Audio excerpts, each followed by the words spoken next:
Serious. What was the scariest paranormal activity experience you have ever had? Please do like, share, and subscribe. In junior high, I was staying over at a friend's house for the night with my brother and two of our best friends. We were jumping on the trampoline in the backyard around 2 a.m. when what I can only describe as an explosion of light happened about 15 feet above us. Next thing I knew, it was morning, and we were all waking up beneath the trampoline.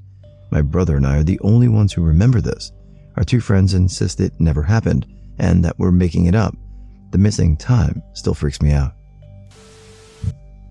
I worked in a nursing home where we had a resident that we had recently put on hospice.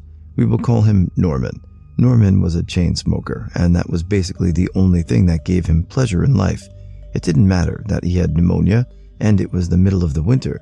He was going to smoke. Anyways, I go into work around 8 Saturday night to check something out and see Norman smoking in the parking lot with two people I don't recognize. I don't think anything of it since this is a daily occurrence with him. I drove right by him and he casually looked at me before turning back to shoot the shit.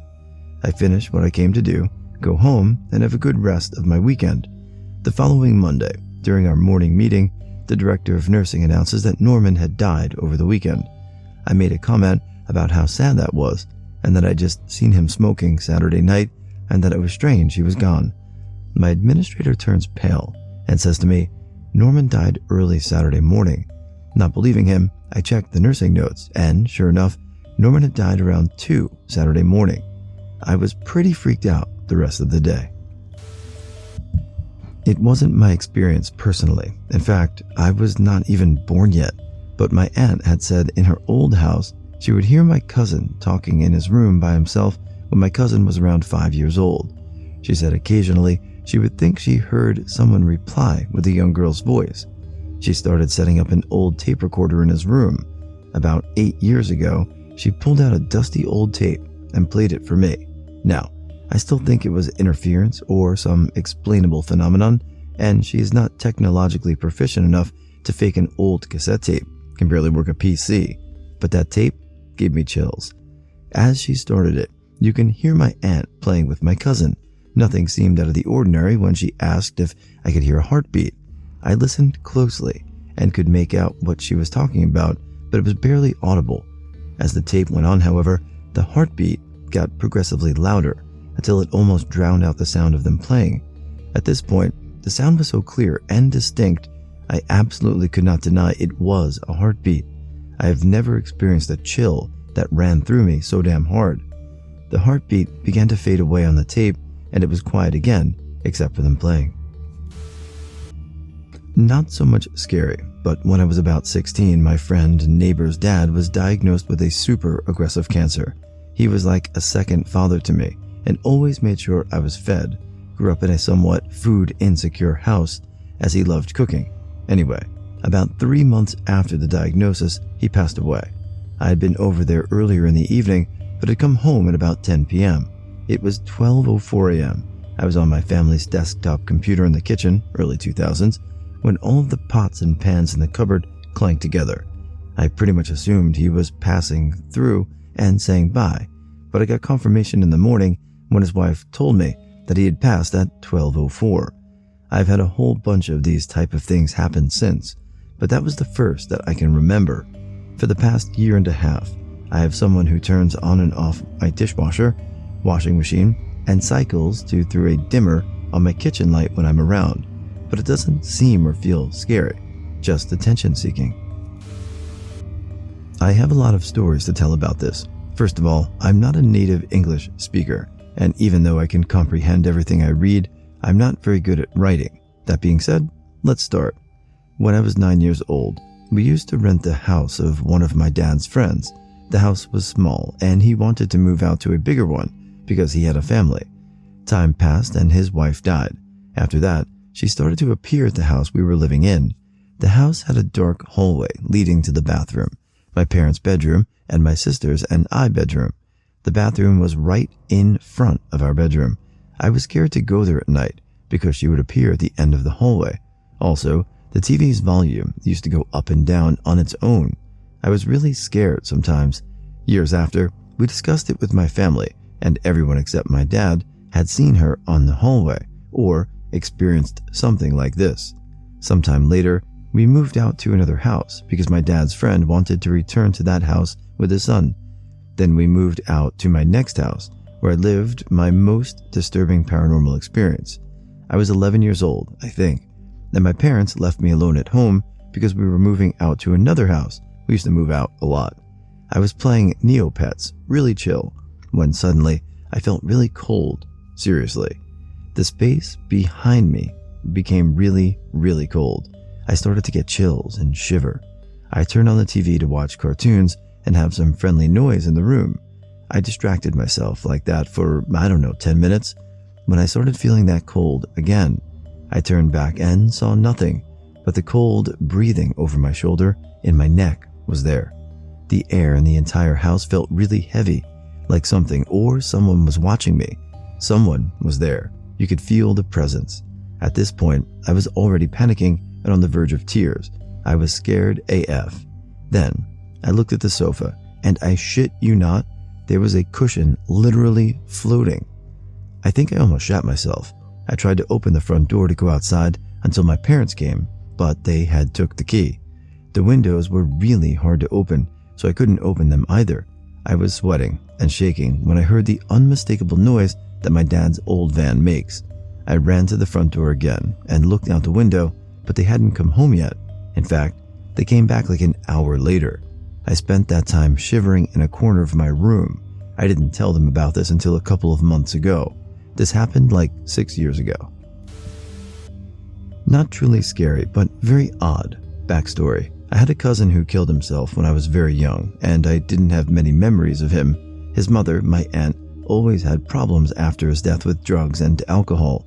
When I was in high school, I had a dream that there was a young man standing in my backyard, hysterically crying. He wouldn't come inside, and he wouldn't tell me what was wrong.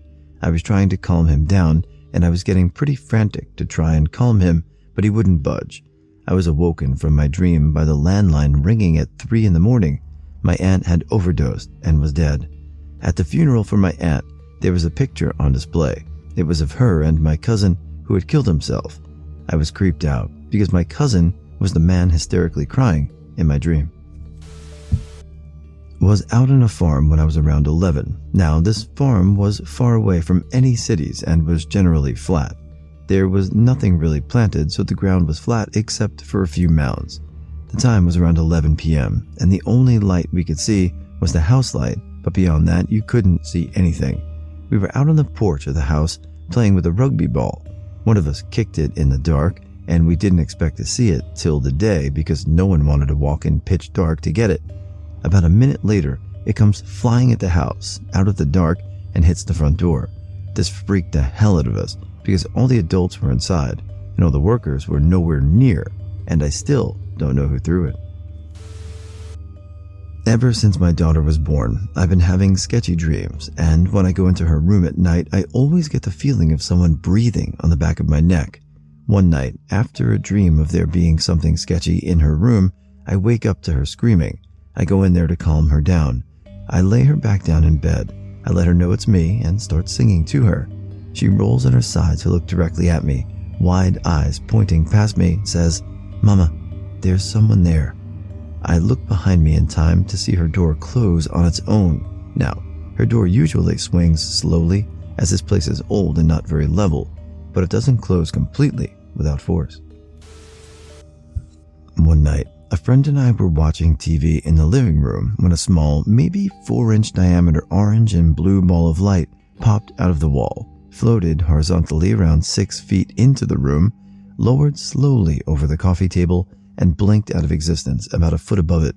The whole thing lasted about 7 or 8 seconds. We looked at each other to confirm that we had both seen it, but we never figured out what it was. In my current house, about 2 years ago, something happened in the middle of the night that I can't explain. It was about 1 a.m. and everyone in the house was asleep. All of a sudden, we were woken by everything that was electrical in the house turning on. I don't know what it was, but it wasn't a power surge because I distinctly remember every phone ringing, including my cell phone.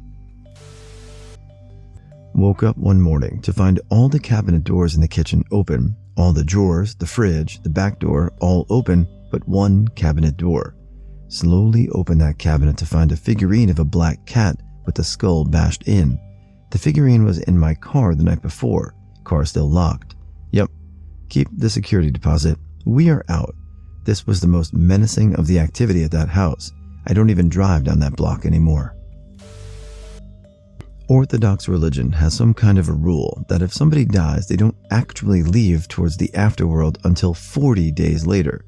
Not sure what they're doing until then, but to celebrate their passing, 40 days after their death, there's another burial feast.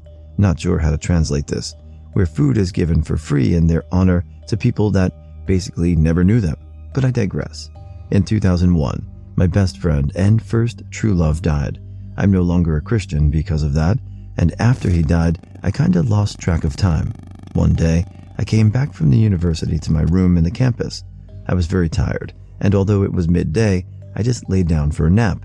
And there he was, in my dream, looking at my room, telling me that it's not bad, asking me questions about university life and so on. I was so happy he came to visit me. The dream was colored and a perfect replica of my room and hallway. I did not realize I was dreaming. Only when he started leaving and telling me that I should take care of myself the same way he did, I realized that this was a dream, that in reality he is dead, and if he leaves then, I will never see him again. He went out the door. I ran after him, and he just disappeared in the hallway in a ray of light. I woke up from my dream screaming his name. Later, my mother called me, and she told me that she was just back from his 40 days funeral feast. Yes, the day I had my dream was the 40th day since he died. Still not sure how to explain this. It's like he was saying goodbye because, well, we definitely did not get one. I would describe myself as a skeptic, but my family swears ghosts are real. I've had one experience in my life that was unexplainable. My father inherited some land from my grandpa after his death. There were rumors in my family that on the land there was an abandoned black settlement from the mid to late 1800s, where there lived a black doctor who catered to the needs of the black community since the white doctors in the area wouldn't see black patients. So, one day while riding around on ATVs deep in the woods, we found a peculiar gathering of rocks and stones that appeared to be the foundation of a house that had long since deteriorated into nothing.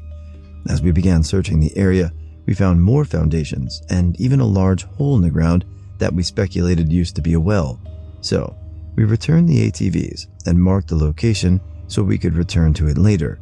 I then told my dad about the findings, and he suggested I take a metal detector the next time I visit the location to search for nails or other remnants of the settlement.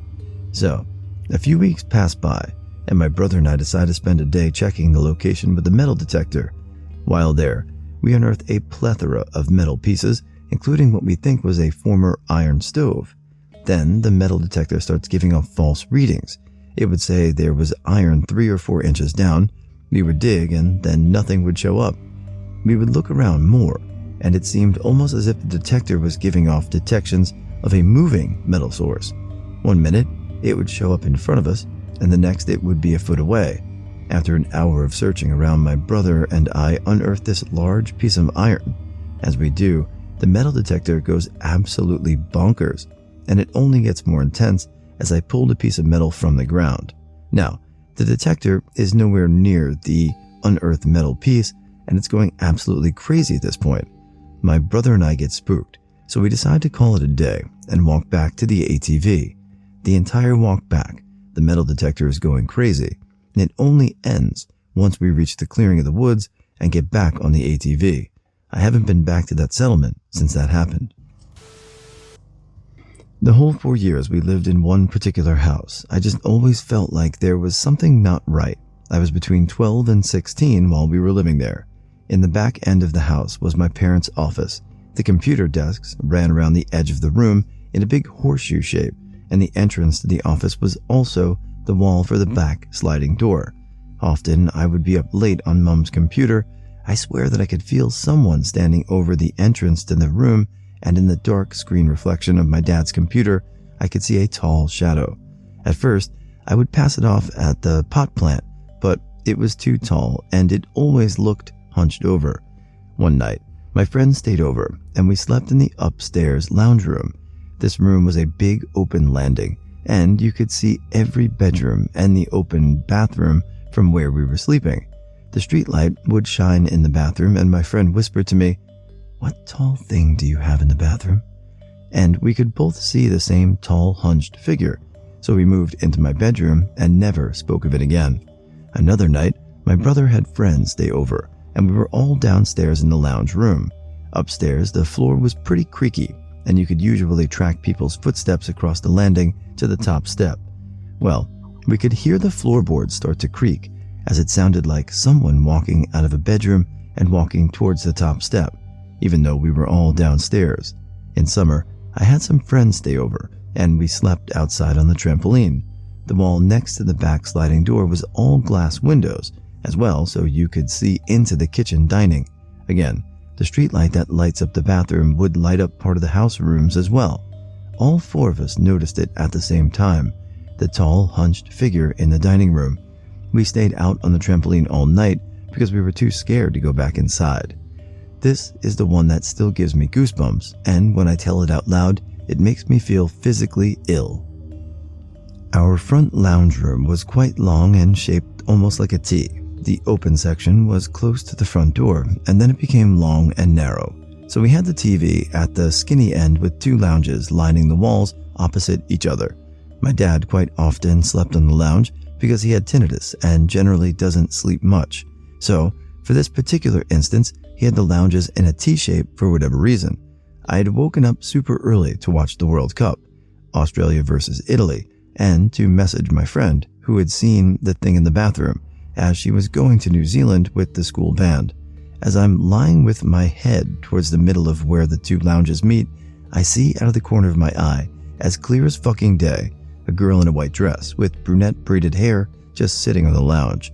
I only saw her for a second. As soon as I turned to look at her, she was gone again.